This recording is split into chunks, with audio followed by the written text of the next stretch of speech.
Protesters gathered outside the U.S. Supreme Court against reinstating the death penalty for the Boston Marathon bomber. But to make sure that students do get that hands-on experience. One family even traveled all the way from Chile down to D.C. The certification comes only after the set graduation date.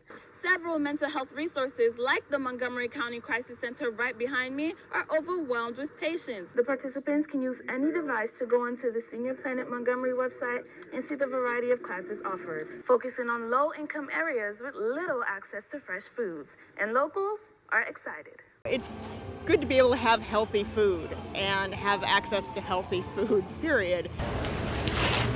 Jennifer Schultz says the Produce Plus program is a great way for people to afford healthy food. I know it helps people stretch their dollar further. Schultz has been shopping at fresh farm markets for 12 years.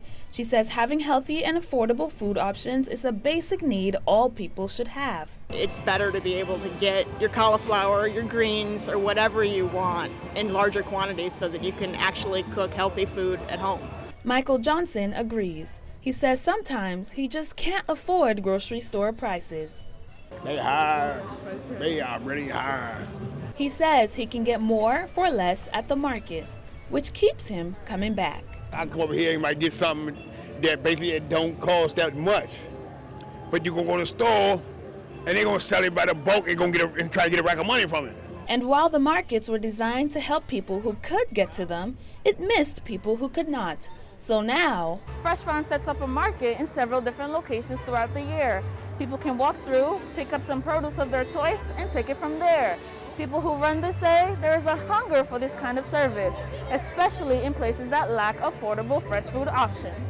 Access is important. So in the community that I grow up in, we don't have that much access to it, and if we do, it's extremely costing. It's very expensive. It's not, that affordable. So I think this is extremely important. The buses are running on time, but when you get to the subway and get on the trains, that's where most of your time is delayed at, so it's inconvenient. The train is Eric Robinson's main source of transportation. He says the delays have forced him to wake up and leave his house earlier than he used to. It's a big, delay, a waste of time. Essence Franklin says she relies on the train to get to work every morning. She says the delays are making her late for work and costing her money. That's supposed to be reported at work at a certain time, but due to the fact that we have to wait for the trains, longer, it is a big delay. And especially with me being a single mom, I need all the money I can get now. And Franklin says what she doesn't need right now is to be in a crowded situation with COVID still a concern. And to me, dangerous because more people are in the subway waiting, and just hope that we get this fixed. All other trains except the Red Line are departing every 30 minutes instead of the usual 5 to 15. This has disrupted the commute of several Metro riders. They say they want the issue to be resolved quickly so that they can get back on schedule. But getting back on track won't be easy. 60% of all trains were pulled out of service since one of them derailed last Tuesday. According to the Washington Metro Rail Safety Commission, the effects that caused Tuesday's derailment are being found in over 740 other rail cars. Investigators say they will stay out of commission until they're safe. And our mission is to determine what happened, why it happened, to prevent an accident or incident from occurring again. I have to tell you, Teddy's the hit of the party. He made me very happy. Meet Teddy the Terp, a small chocolate lab with a big task. Teddy is the University of Maryland Police Department's first ever therapy dog. We have a lot of incidents that occur since COVID that have brought on a lot of stress.